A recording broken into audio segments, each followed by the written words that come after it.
करवीर निवासिनी श्री अंबाबाई मंदिराला राज्य संरक्षित प्राचीन स्मारक घोषित करण्यासाठी अंतिम अधिसूचना 15 दिवसात काढावी असा आदेश सोमवारी मुंबई उच्च न्यायालयाच्या कोल्हापूर सर्किट बेंचनं राज्य शासनाला दिलाय।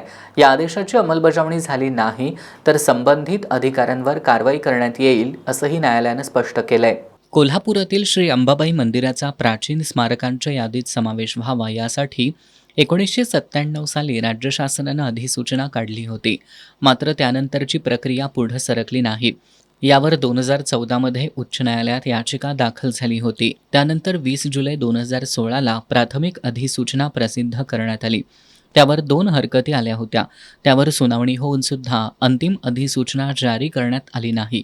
त्यामुळे गजानन विश्वनाथ मुनीश्वर यांनी मुंबई उच्च न्यायालयाच्या सर्किट बेंचमध्ये दाखल केलेल्या याचिकेवर सोमवारी न्यायमूर्ती वृषाली जोशी आणि न्यायमूर्ती संदीप पाटील यांच्या डिव्हिजन बेंचसमोर सुनावणी झाली।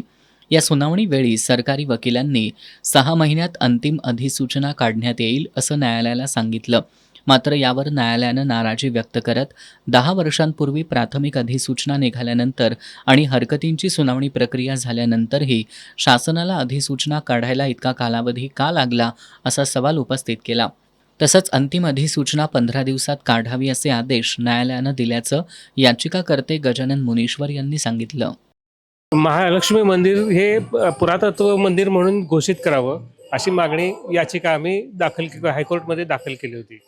त्याचं मुख्य कारण असं की 1996 साली महाराष्ट्र शासनानं हे मंदिर पुरातत्व खात्यास पुरातत्व मंदिर म्हणून जाहीर करण्यास कुणाची हरकत असल्यास त्याबद्दल हरकती मागवल्या होत्या।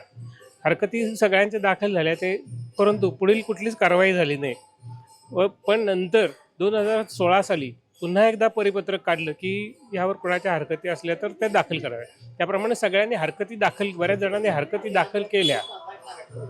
त्या हरकतींचं निरसन केलं असं काल हायकोर्टात सरकारी वकिलांनी जाहीर केलं, पण त्याच्यावर पुढील कुठलीच कारवाई झाली नाही। आणि ह्यानंतर 10 वर्ष झाली ते 10 वर्षापूर्वी ते परिपत्रक दाखल हे केलं होतं, पण कोणतीही कारवाई झाली नाही। म्हणून कोर्टानं हे तुम्ही चुकीचं करताय अशा पद्धतीचे ताशेरे वकिलांवर किंवा सरकारी ह्याच्या यंत्रणेवर ओढले। आणि आता फक्त 15 दिवसाचीच मुदत त्या अधिसूचना जाहीर करून मंदिर पुरातत्व घोषित करावं असं कोर्टानं सरकारला सांगितलं। आपण जर 15 दिवसात नाही केलं तर योग्य त्या अधिकाऱ्यांवर योग्य ती कारवाई केली जाईल असं कोर्टानं स्पष्टपणे सांगितलं। या आदेशाची अंमलबजावणी झाली नाही तर संबंधित अधिकाऱ्यांवर कारवाई करण्यात येईल असंही न्यायालयानं स्पष्ट केलंय।